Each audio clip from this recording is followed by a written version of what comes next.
Murang paliguan ngayong summer? Dito lang matatagpuan sa Bacon, Sorsogon. Hello Karabas! Mabuhay! Panibagong travel vlog na naman tayo. This time, ang mga kasama ko ay ang aking kapwa tagagabay. Yes, day off ng mga tour guides. Napaka-comfortable ng aming sasakyan dahil ito kay Bayon Rent-A-Car, the most reliable self-drive car rental in Bicol.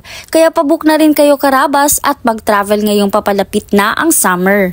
Ang bayan ng Bacon ay kilala sa nagagandahang beach resorts. Isa na rito ang dinayo pa namin ang Ozy Camp Beach Resort. Matatagpuan sa Sitio Tiris, Bacon, Sorsogon. Binungad kami agad ng simoy ng hangin at ang landscape ng beach resort. Lifeguard on duty. Reminders, day tour. No exemption. Ozy Camp.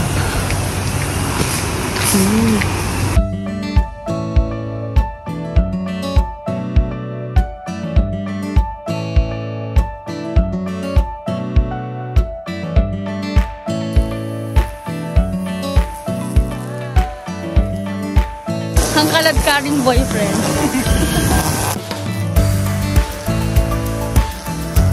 Hi guys! So we are now here at Ozy Camp in Bacon, Sorsogon.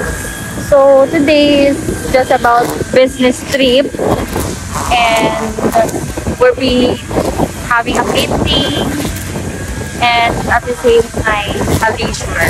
So yeah.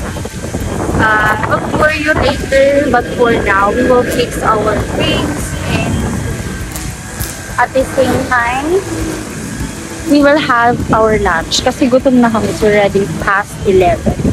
Yeah.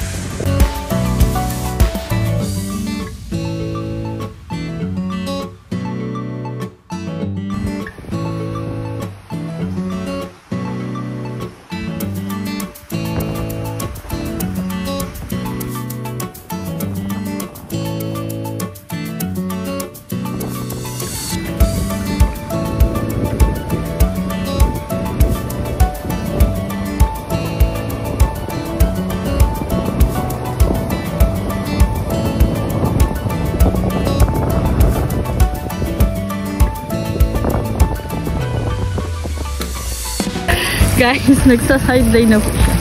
Tinulungan niya na po yung Ozy Camp maglinis. Kasi we wanted to dip in this very big pool. Ayan, so, yeah. Medyo mga ano lang naman siya, mga dahon-dahon from the trees, from the palm trees. So, ayan po. Nothing's really big deal. Yeah. Ito po, yung color ng tubig.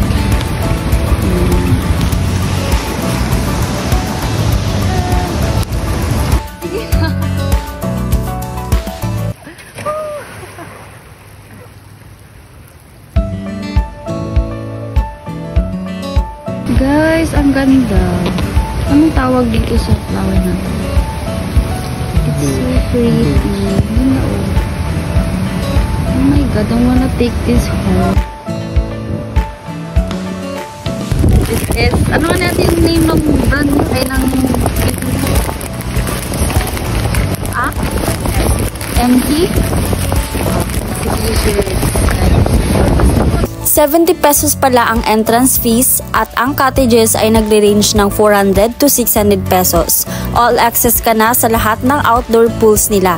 Dito na nagtatapos ang simpleng relaxation day off ng mga tour guides. Thank you for watching Karabas. See you in our next one. Bye!